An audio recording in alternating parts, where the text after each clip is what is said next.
사도신경으로 신앙 고백 드림으로 새벽예배 시작합니다.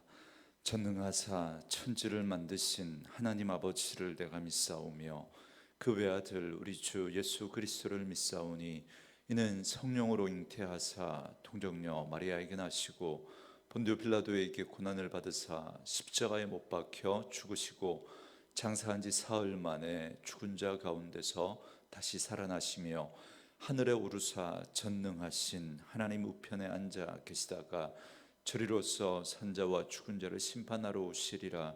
성령을 믿사오며 거룩한 공회와 성도가 서로 교통하는 것과 죄를 사하여 주시는 것과 몸이 다시 사는 것과 영원히 사는 것을 믿사옵나이다. 아멘. 이 아침에 우리에게 주시는 하나님의 말씀은 전도서 10장 1절로 11절 말씀까지입니다. 전도서 10장 1절에서 11절 말씀까지 말씀 찾으셨으면 한 목소리로 같이 읽습니다. 죽은 파리들이 향기름을 악취가 나게 만드는 것 같이 적은 우매가 지혜와 종기를 난처하게 만드느니라. 지혜자의 마음은 오른쪽에 있고 우매자의 마음은 왼쪽에 있느니라. 우매한 자는 길을 갈 때에도 지혜가 부족하여 각 사람에게 자기가 우매함을 말하느니라. 주권자가 네게 분을 일으키거든 너는 네 자리를 떠나지 말라. 공손함이 큰 허물을 용서받게 하느니라. 내가 해 아래에서 한 가지 재난을 보았노니 곧 주권자에게서 나오는 허물이라. 우매한 자가 크게 높은 지위를 얻고 부자들이 낮은 지위에 앉는도다. 또 내가 보았노니 종들은 말을 타고 고관들은 종들처럼 땅에 걸어 다니는도다. 함정을 파는 자는 거기에 빠질 것이요 담을 허무는 자는 뱀에게 물리리라. 돌들을 떠내는 자는 그로 말미암아 상할 것이요 나무들을 쪼개는 자는 그로 말미암아 위험을 당하리라. 철연장이 무디어졌는데도 나를 갈지 아니하면 더 힘이 더 드느니라. 오직 지혜는 성공하기에 유익하니라. 주술을 베풀기 전에 뱀에게 물렸으면 술객은 소용이 없느니라. 아멘. 오늘은 함께 읽으신 전도서 10장 1절에서 11절 말씀을 중심으로 지혜의 길과 우매의 길이라는 제목 말씀으로 잠시 은혜를 나누겠습니다. 솔로몬은 지혜의 왕답게 해 아래 헛된 인생을 극복하려면 지혜자의 삶을 살아야 한다라는 사실을 강조합니다. 오늘 본문에서 솔로몬은 지혜로운 사람과 우매한 자의 모습에 대해서 말씀하고 있습니다. 이 말씀을 통해서 어리석은 사람은 어떤 사람인지, 그리고 오늘 우리는 지혜로운 자의 삶을 살고 있는지 아니면 우매자의 삶을 살고 있는지 한번 생각해 보고자 합니다. 어리석은 사람은 첫째로 작은 실수를 소홀히 여기는 사람입니다. 1절에 보시면 죽은 파리들이 향기름을 악취나게 만드는 것 같이 적은 우매가 지혜와 존귀를 난처하게 만든다 그럽니다. 죽은 파리가 향기름에 빠졌으면 그 전체를 버리던가 못 쓰게 됩니다. 별로 대수롭지 않은 아주 작은 파리 한 마리 때문에 향기름의 그 가치가 못 쓰게 되는 겁니다. 이처럼 아주 작은 실수가 우리 생애를 좌우하는 치명적인 그런 영향을 끼치기도 합니다. 그래서 적은 우매, 작은 하나의 어떤 실수와 허물, 또 우리 인생으로 바라보면 또 작은 죄가 우리의 인생 전체를 망가뜨릴 수 있다라는 사실을 우리는 꼭 기억해야 합니다. 그런데 사람들은 보통 큰 것에는 주의를 기울이지만 작은 것에는 부주의하다가 오히려 큰 것 때문에 어려움을 당하는 게 아니라 작은 것 때문에 큰 어려움을 당하는 경우를 많이 보게 됩니다. 그러므로 지혜로운 자는 아무리 사소하고 작은 것이라고 할지라도 그러한 것에 주의를 기울인다라는 사실입니다. 두 번째로 어리석은 사람은 매사에 선택을 잘못하는 사람입니다. 2절에 보면 지혜자의 마음은 오른쪽에 있고 우매자의 마음은 왼쪽에 있느니라 그럽니다. 지혜자의 마음이 오른쪽에 있다는 건 바른 선택을 한다는 말입니다. 반면에 우매자는 왼쪽, 그러니까 잘못된 선택을 한다는 거죠. 사람의 모든 삶은 선택에 의해서 이루어집니다. 그러므로 지금 우리의 삶은 우리가 지금까지 살아오면서 선택한 그 선택의 결과다, 그렇게 말할 수도 있습니다. 그리고 그 선택에는 항상 책임이 뒤따르게 되어 있습니다. 내가 무엇을 선택했느냐에 따라서 죽고 사는 문제가 허다합니다.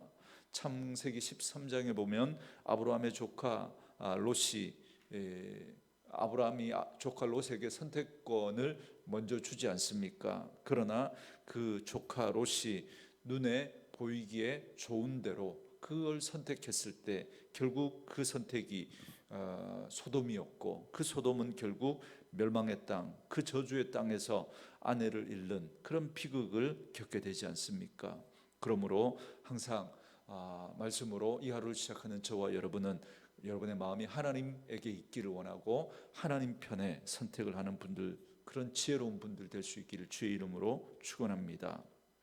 그리고 세 번째로, 어리석은 사람은 감정에 지배를 받는 사람입니다. 4절에 보면 주권자가 네게 분을 일으키거든 너는 네 자리를 떠나지 말라, 공손함이 큰 허물을 용서받게 하느니라, 이렇게 말합니다. 어리석은 자는 분을 참지 못합니다. 인간을 움직이는 마음에는 감정과 이성이 있습니다.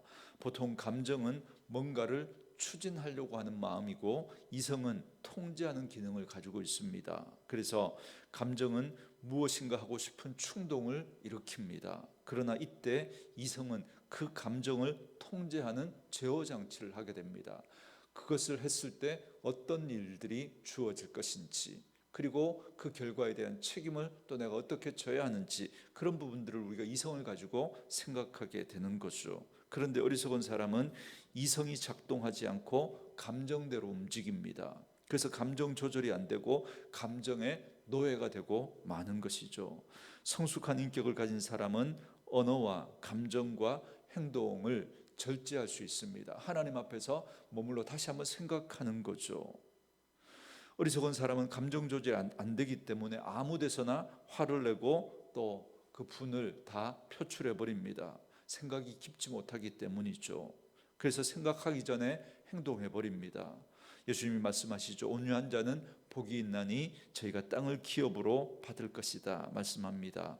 바로 이 온유한 자가 바로 그 감정을 다스릴 줄 아는 사람인 거죠. 저는 말씀으로 이 하루를 시작하는 저와 여러분이 하나님 앞에서 여러분들의 그 감정을 쏟아내시고, 그리고 그 감정대로 행동하는 분들이 아니라 하나님 앞에서 머물러 생각하시고, 그리고 기도하고 난 다음에 주신 그 생각으로, 그 말씀으로 살아가는 분들 될 수 있기를 주의 이름으로 축원합니다.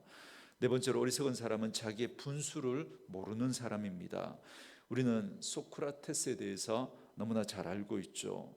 여러분, 소크라테스 말고도 그 당대에 많은 지혜자들이 있었고, 그 후에도 많은 그런 지혜자들이 있습니다. 그런데 우리가 유독 소크라테스에 대해서는 그가 했던 말을 우리가 너무나 잘 알고 있습니다.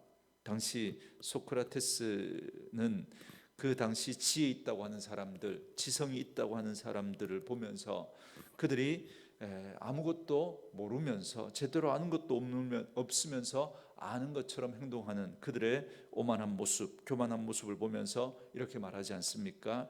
내가 저들과 다른 점 한 가지가 있다면 나는 내가 모른다는 사실만을 알고 있다는 것이다.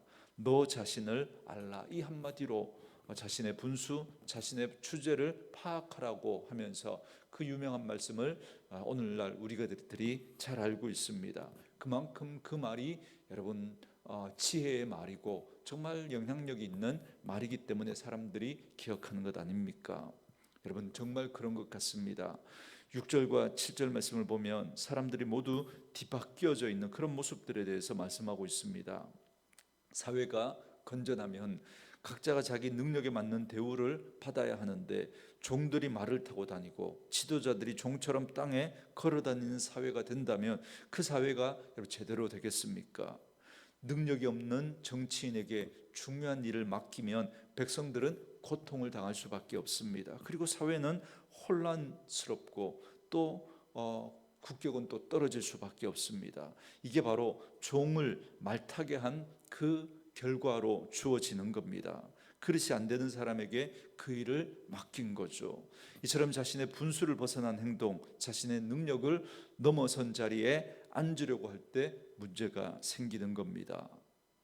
그리고 마지막 다섯 번째로, 어리석은 사람은 일할 때 조심성도 없고 준비성도 없습니다. 그래서 일하면서 뜻밖의 불의의 사고를 당하는 경우가 많습니다. 그래서 오늘 본문 8절 9절에 보시면 그런 내용들을 말씀해 주고 있습니다. 그리고 또 어리석은 자는 준비성이 없습니다. 10절에 보면 철연장이 무뎌졌는데도 나를 갈지 아니하면 힘이 더 든다고 말씀하시면서 오직 지혜는 성공하기에 유익하다 말씀합니다.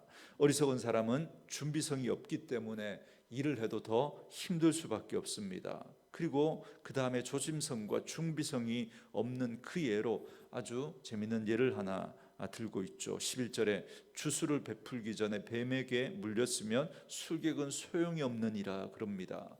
여러분 TV를 통해서 보셨겠지만 인도에 가면 지금도 술객이 뱀에게 주수를 베풉니다. 나팔을 불면 항아리 속에 있는 코브라가 고개를 들고 흔들흔들 춤을 추는 그런 모습들을 보지 않습니까? 이걸 통해서 돈벌이를 한다고 합니다. 그런데 술객이 주술을 베풀기 전에 뱀에게 물리면 무슨 소용이 있겠습니까? 돈은 고사하고 생명조차 위험하지 않겠습니까? 그러니 얼마나 어리석습니까? 뱀에게 주술을 행하여 돈을 벌려고 생각하기에 앞서서 뱀에게 물리지 않는 방도를 먼저 강구하고 준비해야 합니다. 준비도 없이 섣불리 위험한 일에 뛰어드는 것에 어리석음을 말하고 있는 것이죠. 이런 지혜자와 우매자의 모습을 이렇게 말씀하는 이 말씀을 저는 오늘 묵상하면서 이런 생각을 하게 됩니다.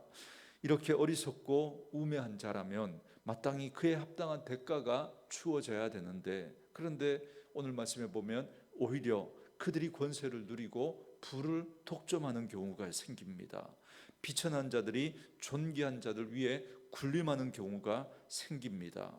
이런 일들이 어찌 여러분 그냥 일어나겠습니까? 하나님께서 용납하시지 않고는, 하나님이 허용하시지 않으면 안 될 일 아닙니까? 그러니 어찌 보면 이 세상에 부조리한 이러한 모습들을 하나님께서 허용하시고 용납하신다라는 사실을 저희들이 깨닫게 됩니다. 그러나 이 모든 일들을 해 아래 있는 인생들은 다 이해할 수 없고 다 알 수 없습니다. 이런 일들을 하나님이 왜 허용하시는지 우리의 짧은 생각으로는 다 알 수가 없습니다. 그러나 분명한 것은 그 모든 부조리가 정의와 공의 안에서 다시 새롭게 세워질 것은 분명합니다. 하나님께서는 마지막 그 심판의 날에 하나님께서 그 모든 것을 다시 제자리로 돌려놓으실 것입니다. 그래서 우리가 믿음으로 살면서 당했던 그 여러 가지 또 불의한 일들, 또 억울하고 속상하고 약오르고 또 눈물 날 그 모든 일들을 하나님께서 다시 제자리로 돌려놓으시고 우리 눈에 눈물을 닦아 주실 것입니다. 그 사실은 분명합니다. 함정을 파서 실족하게 하는 자를 반드시 자신이 판 그 함정에 빠지게 할 것입니다. 하만의 그 모르드게를 달려고 그 높이 달았던 그 장대, 그 하만이 그 장대를 세우지만 그 장대에 결국 하만이 달리지 않습니까? 남의 경계를 허물고 약탈하는 자는 보복을 당하게 될 것입니다. 자신이 한 일로 인해서 상하고 위험에 빠지게 될 것입니다. 그 모든 종결은 주권자이신 하나님께서 친히 행하실 것입니다. 그러므로 지혜로운 자는 하나님께로 돌아와야 합니다.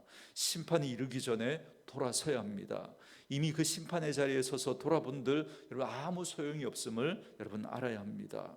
그리고 세상에서 나를 부르는 그 이름 때문에 실망하거나 또 낙심하지 말아야 합니다. 나의 가치는 세상이 매기는 것이 아닙니다. 나의 가치는 하나님이 매기십니다. 하나님이 나를 어떻게 부르시는가, 그것이 진짜 우리의 이름이고 그것이 우리의 가치를 드러내는 것입니다.